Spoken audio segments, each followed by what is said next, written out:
Muy buenos días, queridos amigos, bienvenidos al canal Tiempo y Atención, entrando en libertad y saliendo en libertad, la mente cuántica. Hoy volvemos otra vez a la vibración cuántica, a entender las vibraciones. Un paseo por las dimensiones del reino del ser y lo cuántico. Lo hemos hecho a través, en los últimos días, del libro tibetano de los muertos y la no dualidad, y la no localidad. El libro tibetano de los muertos, lo cuántico, dónde estamos, dónde vamos, cómo vamos, qué sucede después de la muerte, los hologramas y la cuántica de la espiritualidad y tantos otros. Hoy vamos a entrar un poquito más en profundidad, pero antes de comenzar este audio de hoy, no voy a aclarar nada porque cada uno tenemos la libertad, por eso el canal se llama Entrando en Libertad y Saliendo en Libertad. Algunas cosas acerca de lo que dice Krishnamurti de los gurús, lo que digo yo de los gurús,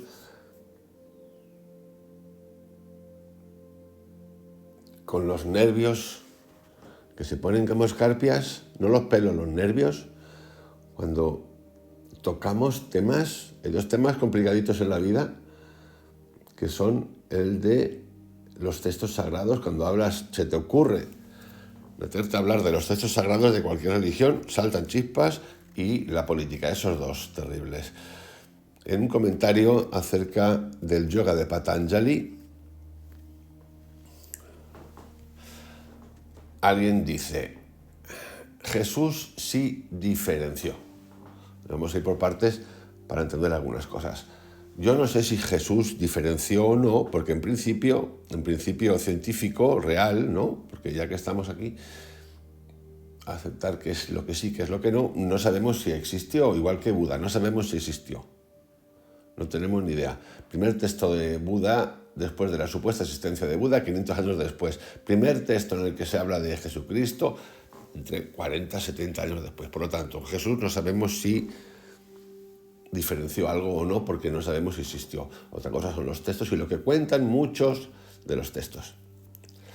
Repito, Jesús sí diferenció. Dejad que los muertos entierren a los muertos. No dijo profanos, dijo muertos. Igual le dice al rico, ve, deja todo y sígueme. Ese sin esfuerzo que vendes no ha dado resultados a ningún místico. Yo del esfuerzo lo tengo más que explicado. Es esfuerzo, es forzar. Si tú o yo no entendemos, y ahora voy a seguir con el tirita porque es interesante. Si tú y yo o quien sea no entiendes que quieres hacer las cosas y que estás dispuesto a cambiar, es un esfuerzo. Lo explica Krishnamurti fantásticamente.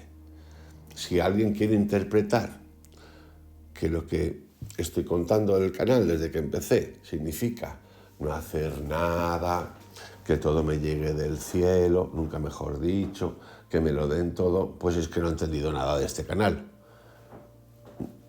Pero bueno, de nuevo, cada uno entiende lo que quiere entender. Si uno viene en esta vida para sufrir, esforzarse sin límite, con todo esto lo que crea. Es que he puesto tantos ejemplos de esto, del esforzarse, y la frustración que te llega cuando te esfuerzas y no llegas. Porque claro, aquí esto del esfuerzo se asume en lo material, en lo espiritual, que uno va a llegar.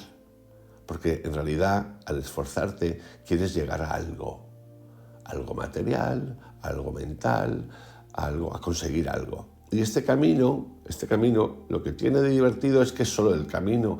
No sabemos dónde vamos a llegar. A lo mejor hay alguien que sabe ya dónde va a llegar en el mundo espiritual. Seguramente, el mundo es muy amplio. A mí mi mamá un día me dijo, hijo, no te preocupes que en el mundo hay para todos. Ese esfuerzo que vendes no ha dado resultados a ningún místico. Bueno, yo consideraría místico también a Anthony de Melo y habla mucho de esto. Deja tu vida por mí y ganarás todo. Pues yo la verdad, dejar la vida por alguien que me cuenta alguien que es una institución, pues va a ser que no. también conviene aquí leer un poquito más, porque si lees a Mario Biglino, pero claro, puede ser que no quieras leer a Mario Biglino porque lo consideras un tarao, pero es un tarao, ¿no? Alguien lo puede considerar que le falta un hervor, mejor que un tarao. Pero es una persona que puede leer los textos y que ha traducido para la Editorial Vaticana. Ha traducido para la Editorial Vaticana. Puede leer lo que tú y yo no podemos leer. Y cuenta las cosas que cuenta, por eso lo expulsan. Sigo. Si no hace falta gurú, pues no enseñes nada. Es que no hace falta gurú. Enseñar en su raíz, origen, significa señalar hacia, lo que implica brindar una orientación sobre qué camino seguir. Puede aplicarse al maestro, a los padres, a las madres, a las religiones, a la política, a lo que quieras. Y claro, en ese señalar hacia, en el enseñar, pues cabe todo, como en este canal cuenta, cabe lo positivo y lo negativo. Cabe, si te mueve la vibración buena, la bondad, señalar ¿hacia qué? Por ejemplo, hacia la libertad. La libertad de lee, deduce por ti, entra en libertad, sale en libertad. Y leer significa todo lo que nos cuentan y que dicen que es así. Es decir, en el enseñar hay algo importantísimo, que es el cuestionar. En ese señalar hacia, en el enseñar, señalar hacia, podemos encontrarnos en la vida haciendo caso de gurús, de maestros, de líderes, de lo que queráis, de sistemas educativos, que cabe muchas cosas. Por ejemplo, cabe el comunismo, cabe el nazismo, señala el camino hacia seguir. El fascismo, están las ideologías, señalar hacia. Están las sectas, están las estructuras de poder que quieren enseñar.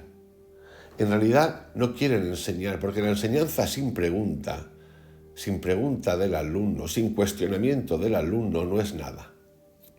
Si el maestro se siente aludido por el supuesto aprendiz, que es el estado en realidad fascinante, el de aprendiz constante, y se siente ofendido, es que no entiende nada. Es como el que dice, no, imaginaros, llevo 50 años meditando, me he sacrificado para meditar, y te quieren contar de qué va la película esta. Pero seguimos, que es importante tener estas cosas claras. Bueno, quien las tenga claras. Repito, si no hace falta gurú, que no hace falta, por cierto, pues no enseñes nada. Es que yo no enseño. Lo repito tantas veces en este canal, yo no enseño. Yo no quiero enseñar a nadie. Cada uno se enseña. Y claro, se enseña. ¿Cómo se enseña? Uno. ¿Cómo aprende uno? Bueno, cómo aprende uno es una historia. ¿Cómo se inicia uno? Pues uno se inicia, obviamente, cuando es pequeñito, tiene 4 o 5 años, 3 años, pues sus papás les enseñan a contar 1, 2, 3, 4, A, B, C, D. Algunos papás le enseñan, por ejemplo, en chino, en inglés, en francés, y son papás multilingües. El colegio, pues normal, eso es básico. Son las cosas lógicas. Con el tiempo, y según donde nos lleven a educarnos, es enseñar lo que ya ha pasado de lo básico, de empiezo a saber hablar, empiezo a saber contar, empiezo a desarrollar la capacidad de preguntarme, junto con las experiencias que vives en tu familia, en el colegio, con tus amiguitos y tal, pues ahí viene el tema. Por eso lo de la libertad es tan importante. Claro que hace falta eso. Más tarde, nosotros acudimos a ¿qué? Pues a la ciencia infusa, ¿no? Pues utilizamos libros para empezar a cuestionar, utilizamos libros, vamos a cursos para preguntarnos. En ese camino puede haber que muchos caigan, como caen, en la doctrina, en lo que dice este es lo que dice este. Aún así, yo me hago la pregunta, ¿quién fue la primera persona del mundo que empezó a entender el lenguaje, el idioma de las estrellas? ¿Quién fue? ¿Alguien fue? ¿Quién nos enseñó eso? ¿Quién enseñó eso? Yo no tengo ningún problema en absoluto. Es más, no tengo ningún problema Y todos los días utilizo libros de mucha gente. Y los reviso, porque a mí lo que me interesa es entrar en libertad y salir en libertad. Y preguntarme. Aquí el comentario que dice que es una soberana y cómica contradicción sigue diciendo: dicen que no hacen falta, pero se dedican a enseñar. Señalar a. ¿Y qué problema hay con señalar hacia? Es tu libertad. Si tú quieres comulgar con rueda de molino todo el tiempo, pues sí. A Krishnamurti le encantaba recibir personas y enseñar y aclarar. A Krishnamurti no le encantaba en absoluto recibir personas. Krishnamurti recibía personas de vez en cuando y cuando lo invitaban, porque lo invitaban, daba charlas. Y en sus charlas constantemente decía: no escuchen lo que yo digo en cuanto a creencia. Fijaros lo que decía. Pensar por vosotros mismos. ¿Que tú quieres llamar a Krishnamurti gurú? Pues me parece perfecto. Pero Krishnamurti no es un gurú al cuento. No es un Jesucristo como nos han contado que era Jesucristo. Vente a pescar conmigo, déjate lo que tú quieras, vente a pescar conmigo. Pescadores de hombres. No, no era eso. No tenía una fundación. No creó un Estado. No creó ni siquiera una religión, no tenía doctrina, la doctrina de la fe, del cristianismo, doctrina de la fe, perdona. No, Krishnamurti no hacía nada de eso. ¿Lo quieres llamar gurú? Vale, llámalo gurú, perfecto. Para mí no es un gurú. ¿Qué problema hay con el silencio? Krishnamurti le encantaba recibir personas y enseñar y aclarar. Eso es parte del gurú, ser profesor. Para mí, el que eso predica, que ni enseñe, sea coherente, porque gurú en India va desde los maestros de educación mundana hasta la educación del espíritu. ¿Acaso usted aprendió todo solo? Pues no, hombre, pues claro que no. ¿Tú te crees? Bueno, de momento no he llegado ahí. ¿Se graduó solo en la universidad? No. ¿En el espíritu te quieres graduar solo? No. Es que en el espíritu, amigo, no existe la graduación. Y tú necesitas la graduación para graduarte. Tú quieres que alguien te gradúe. Me da igual que llames gurú, no gurú. Yo no parto de esa historia. No me interesa el gurú. No me interesa el gurú, y menos en lo espiritual. Me interesa el intercambio, la entrada en libertad. Que el que enseña esté dispuesto a aceptar la pregunta y la libertad de los demás. No quiera coaccionar la libertad. Dicho esto, entramos en libertad, salimos en libertad. Por cierto, le he puesto un me gusta y un corazón, porque me parece muy bien que cada uno piense como quiera. Para eso estamos. Pero quería hacer esa aclaración. Dicho esto, me voy a las dimensiones del reino del ser y lo cuántico.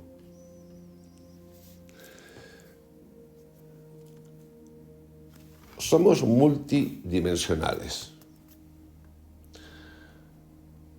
En esa multidimensionalidad parece ser, aquí tengo mis dudas, que existe como una especie de jerarquía de la influencia. La realidad es un amplio término que incluye lo que percibimos y lo que no percibimos. Esto, en términos positivistas, es una contradicción. En términos no positivistas, es abrir las puertas. Porque muchas veces ya sabemos que nosotros percibimos en base a lo que sentimos, que en base a esa memoria del pasado que tenemos que nos hace percibir y ver la realidad X, en base a lo aprendido. En cuanto a la jerarquía, lo podemos entender, o yo lo quiero entender, como espacios vibracionales ascendentes o descendentes, donde nosotros estamos atrayendo constantemente lo que emitimos.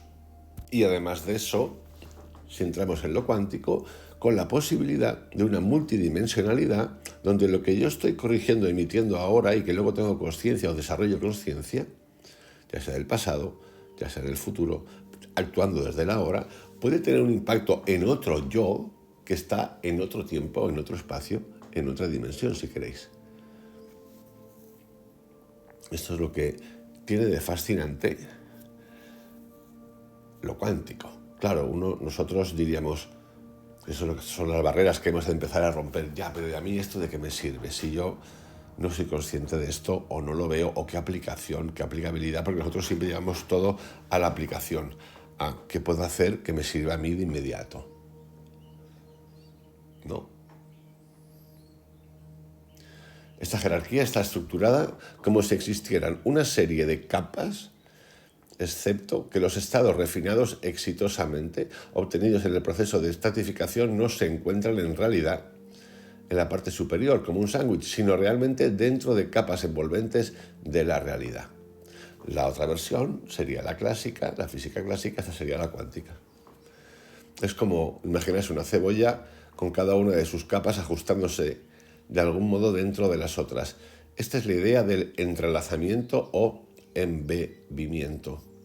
A los estados únicos estratificados nos referimos como dimensiones. Existe una interconexión formando hilos que permiten penetrar a través de los estados separados, creando una cohesión que es característica de la totalidad. Los estados dimensionales están caracterizados por distintas propiedades, estados únicos de vibraciones ocultas. A pesar de que las dimensiones pueden diferir simplemente en vibración o frecuencia, por regla general las distinciones son más complejas. Al mismo tiempo, las leyes o reglas que gobiernan las características o fenómenos dentro de una dimensión específica también varían de acuerdo a unos patrones de geometría que gobiernan este aspecto específico de la realidad.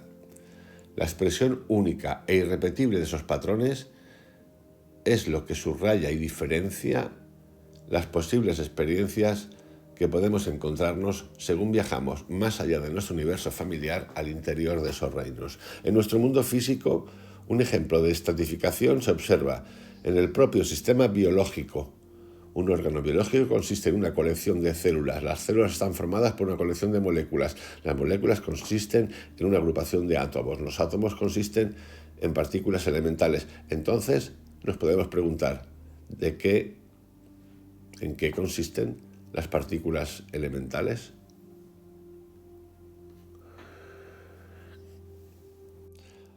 Al entrar en este hiperespacio, que algunos llaman vacío,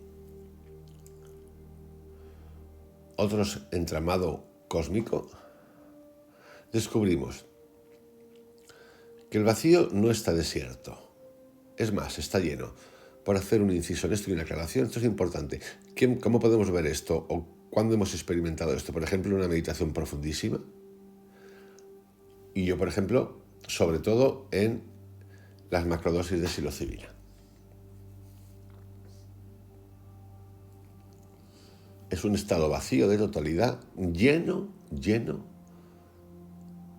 lo voy a llamar sensaciones, lleno de, no hay ni siquiera preguntas ni respuestas, hay integración con el todo, presencia en todo,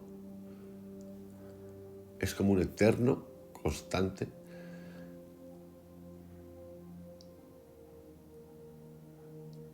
estado de presencia.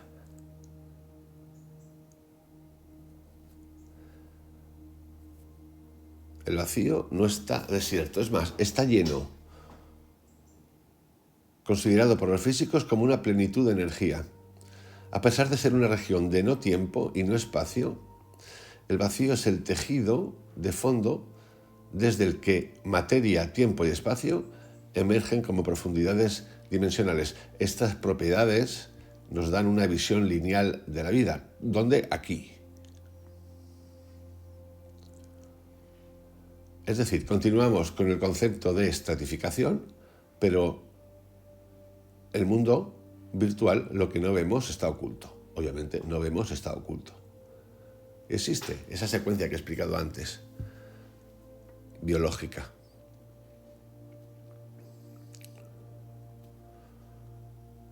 Molécula, átomos, vamos cada vez más abajo, partícula esencial. Las partículas elementales consisten en todavía menores ilusiones, partículas, cada una originándose de su propia capa o dimensión de existencia muy apartada de lo que nosotros, como no percibimos, entendemos que es nuestra propia existencia. En cuanto estas partículas o energías descienden a nuestra existencia, nos traen con ellas el conocimiento de su remota tierra natal. Imaginémonos un nivel virtual de realidad conteniendo su propia realidad. Imagina que la luz interacciona con las partículas elementales y haciéndolo una pequeña porción de tiempo es retirada y otra pequeña porción de tiempo es añadida. Esta interacción entre la luz y la materia contribuye a nuestra perspectiva lineal. La luz es, en esencia, multidimensional. Los físicos buscan entender las leyes de la naturaleza. Las teorías contemporáneas están intentando unificar nuestro entendimiento de cómo las fuerzas conocidas que hemos descubierto se interrelacionan. La persecución para encontrar una teoría unificada es el resultado de la creencia de que la naturaleza se revela en una manera armónica y elegante. Es decir, la gravedad, el electromagnetismo, las fuerzas nucleares fuerte y débil. Y la pregunta de cómo están conectadas. Los físicos formulan la pregunta: ¿existe un origen o identidad común para estas fuerzas? ¿Cómo se ven diferenciadas estas fuerzas desde un origen común? Y esto que parece, podemos pensar, ya, pero esto yo ni lo entiendo, ni lo comprendo. ¿Esto afecta? ¿Esto nos afecta? Esto nos afecta constantemente, está en nosotros constantemente todo el tiempo. Y es el lugar desde el cual nosotros podemos trabajar, entrenarnos y trascender para integrar esa fuerza energética que tenemos, que algunos la llevan siempre afuera, a Dios, lo que tú quieras. La aplicación nosotros es la superconsciencia o la conciencia cuántica. Esto es. ¿Hace falta un gurú para esto? No. ¿Hace falta un maestro para esto? No. Hace falta que tú quieras. Por cierto, y que no te esfuerces. No te esfuerces. Bueno, si te quieres esforzar, pues dale, esfuérzate. Sufre ahí, a ver si te dan un premio. Se encuentran respuestas plausibles en la moderna teoría de las cuerdas. En algún nivel fundamental de origen, un altamente energético elemento llamado cuerda proporciona el ladrillo de la materia. La cuerda es indivisible. Las cuerdas se combinan para formar patrones específicos variados de vibración constante. Esto es un campo de investigación. En el canal tenéis una entrevista que tuve la suerte de hacer hace muchos años, yo creo que 10, a Susskind, profesor, uno de los creadores de la teoría de cuerdas, profesor de Stanford de física cuántica. Fascinante. Leer un libro de estos es como entrar en un fregado importante. Por eso a veces es importante lo siguiente. No tengo el conocimiento, tengo desconocimiento acerca de la matemática, la formulación, lo que hay detrás de esto, pero sí que podemos entender la formulación genérica, el panorama genérico. Eso es importante. Puedes no ser bueno en matemáticas y entender la filosofía de la matemática. Con esto es más que suficiente. Se encuentran respuestas plausibles en la moderna teoría de las cuerdas, como he dicho. Vamos ahora a entender un poquito más acerca de la resonancia. Las partículas como cuerdas vibrando en resonancia. Una partícula, todo esto tiene que ver con nosotros, con nuestro cuerpo. Con lo cuántico y lo que llamamos mística, espiritualidad. Más que nada, más que mística y espiritualidad y ver angelitos, tiene que ver con entender la capacidad que tenemos para desarrollar, entender esa vibración, la atención, la conciencia de mi vibración, el movimiento de la energía y el silencio.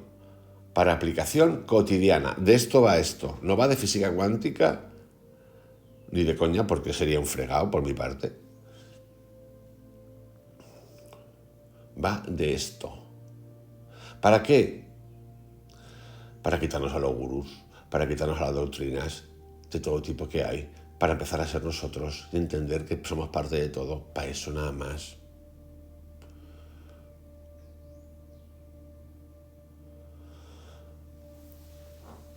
Y sobre todo yo esto lo hago para mí y lo quiero compartir, sí.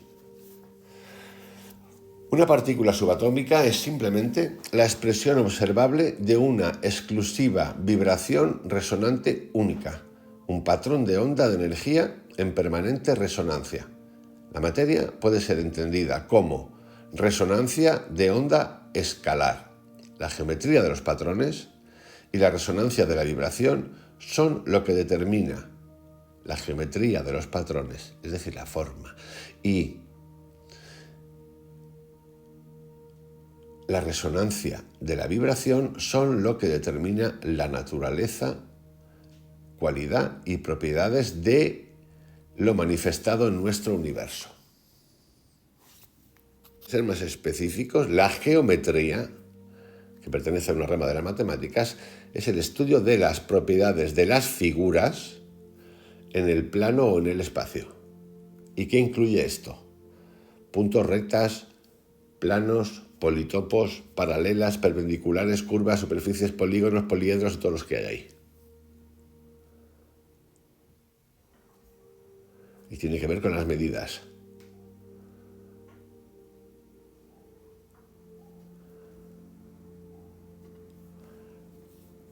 Continuamos. Toda la realidad física puede ser modelizada como grupos de cuerdas, es decir, cuerdas interconectadas con cuerdas a cualquier escala de observación. Aquí hay una imagen que nos puede servir simplemente como referencia y es la del ADN, que tiene un simbolismo, una simbología, un dibujito, si queréis, cuando lo veis, buscar ahí en internet, que parece a cuerdas trenzadas o atadas en series. La gran unificación de la teoría de las cuerdas tiene lugar en un espacio de 10 dimensiones. La teoría de supercuerdas considera 26 dimensiones. Fijaros a lo que hemos pasado ya. Desde aquí el conocimiento de las leyes de nuestro universo obtienen un punto de definición inicial unificado. A pesar de que un espacio de 26 dimensiones es una noción algo complicada de imaginar para todos nosotros, es paradójicamente tan buen lugar que en las leyes de la naturaleza son más simples de definir y explicar. Las matemáticas nos pueden llevar a un espacio de 11 a 26 dimensiones, donde el intelecto humano no puede seguirles fácilmente. Es más, yo creo que en esas dimensiones el intelecto humano pasa a otro lugar.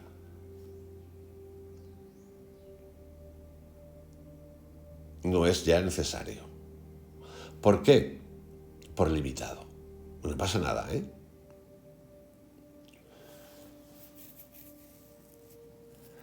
¿Qué puede decirnos la teoría de cuerdas acerca de la estructura de la realidad?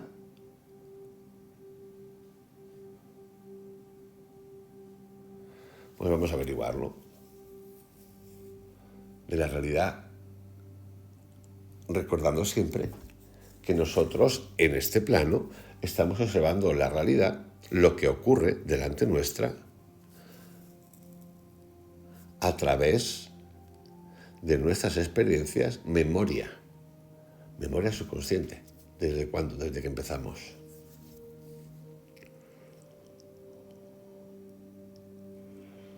El físico Mikio Kaku, autor de un libro que se titula Hiperespacio, una odisea científica a través de los universos paralelos, él se va hasta la 10ª dimensión, asegura que el espacio dimensionalmente superior es bastante simple y geométrico.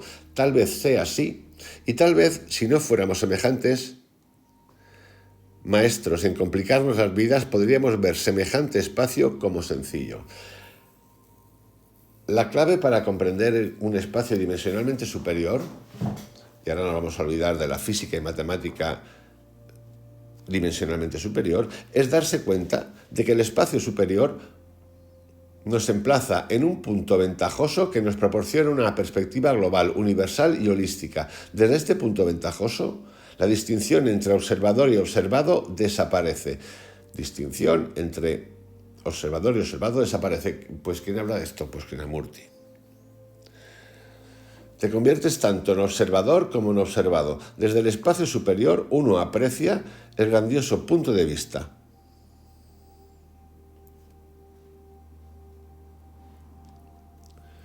Y aquí nos podemos hacer la pregunta, ¿qué hacemos aquí nosotros? ¿Qué es lo que no hemos trascendido y aprendido? ¿Cuál es nuestro estado mental, el desarrollo de nuestra mente? Porque al final toda nuestra mente la hemos ido desarrollando, como llevándola, ¿no? Primero nacidos de un secretismo, de la gente que se apodera, que empieza a descubrir de qué va esto, ¿no? La conexión con el universo. Pasamos a otros tiempos en los que ya la preocupación normal es el trabajo, el alimento, la protección. Luego los dioses que sean, las religiones, el chamanismo, lo que tú quieras, me da lo mismo. Luego el secreto se empieza a abrir, ya empezamos a entrar, a entender algo de la vibración, de la energía, desde un punto de vista más, vamos a decir, comercial y todo. Bendita la hora, porque chantas hay ahora y había antes. Y la pregunta de nuevo, ¿dónde vamos? ¿Hacia dónde va nuestra evolución mental, energética? ¿Dónde vamos? ¿Qué hago aquí?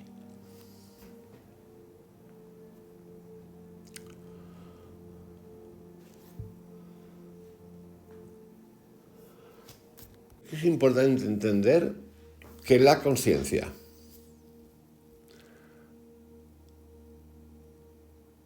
y el pensamiento focalizan la energía.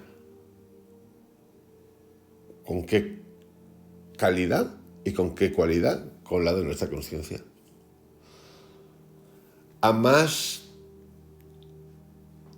o mejor o más alta vibración de la conciencia, mejor es el pensamiento en esa secuencia. La focalización de la energía que lleva esa dirección, conciencia y pensamiento, entrega. Entrega significa que tengo que ver lo que he creado. Y de hecho lo vemos todos los días. Y esa entrega final será la consecuencia de la calidad de nuestra conciencia que a través del pensamiento, que es energía, se materializa. Es decir, estados tórridos de conciencia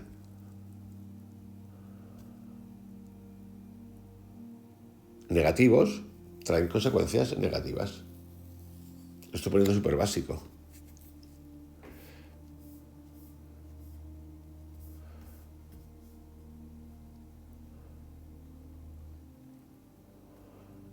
Y aquí podemos entender y hacernos algunas preguntas y revisar. La intención humana es un precepto fundamental. El modelo está construido en la premisa de que el propósito fundamental del cuerpo físico es proporcionar un vehículo para aprender intención aplicada y amor aplicado para la autoevolución. El cuerpo físico es lo que expresa.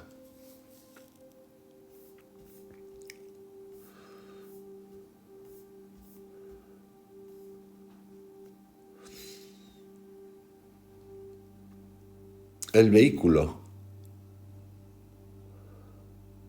Tú un coche que ves por fuera, si no tiene motor y conexiones y gasolina o electricidad, me da lo mismo, pues no vale de nada. ¿Cómo se expresa ese coche que tú ves por fuera con su diseño? A través de eso.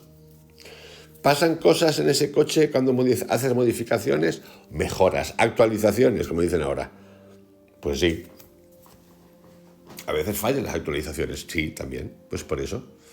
Por nuestro cuerpo es igual. Estamos aquí para otras cosas más allá de la preocupación, del miedo, de la angustia, de la materialidad, del querer tener, del querer ser.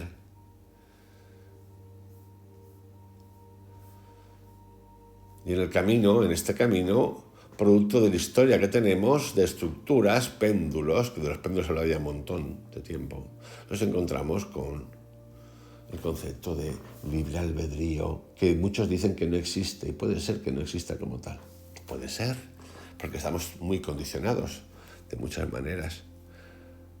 Pero eso no quiere decir que tú no tengas libre albedrío. Y tú puedes, por necesidad, por amenaza, por cercanía a la muerte, lo que tú quieras, decir, vale, pues no tengo libre albedrío, me toca hacer esto, pero en tu interior, sentir esa libertad. Es decir, ya tú por fuera me has sometido o no tengo otra, pero por dentro yo no siento esto. Esto es un mini problema también porque tenemos dualidad, miedo en realidad.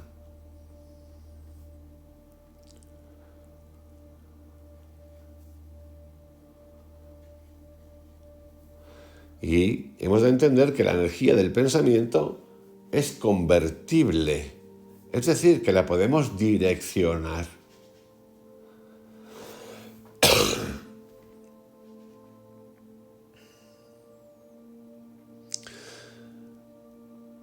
Y podemos incluso convertir lo que entendemos como virtual, es decir, lo que no vemos, en realidad.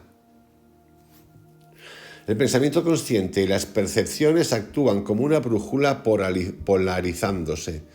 El grado de conciencia de una posibilidad está representado por el grado de alienamiento magnético de células redundantes en el cerebro o en la conciencia del más allá. Resumiendo, queridos amigos, en este capítulo de hoy,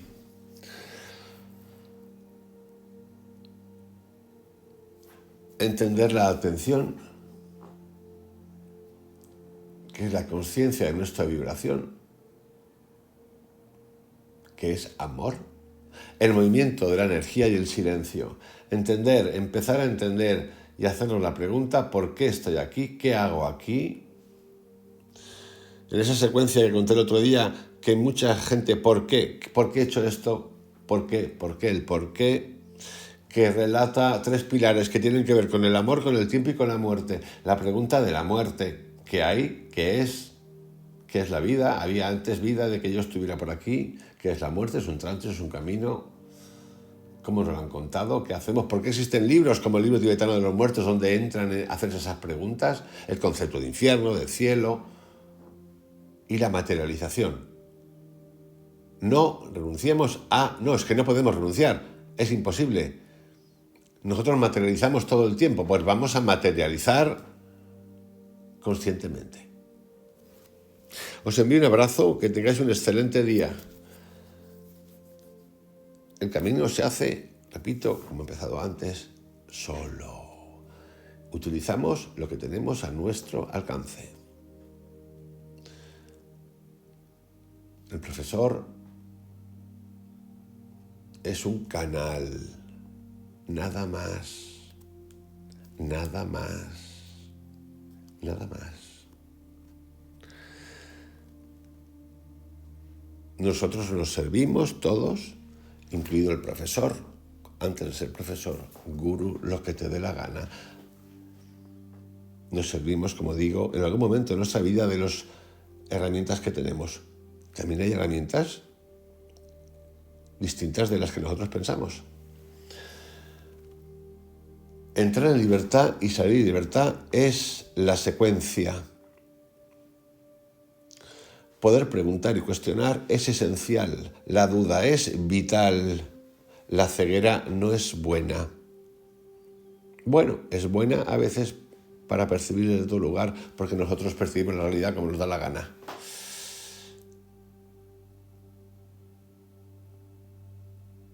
Lo único sagrado, atentos, que con esto cierro ya hoy, eres tú.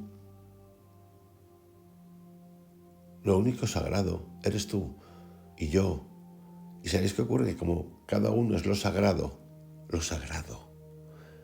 Porque nosotros decimos, Dios es sagrado, Dios, ¿eh? ¿Y tú qué eres? Elemento. Un tontaina, una basura, ¿tú qué eres? Estas cosas son producto de tanta ideología, de tanta tontería, de tanto gurú. Me da igual. Pues claro que hay profesores buenísimos.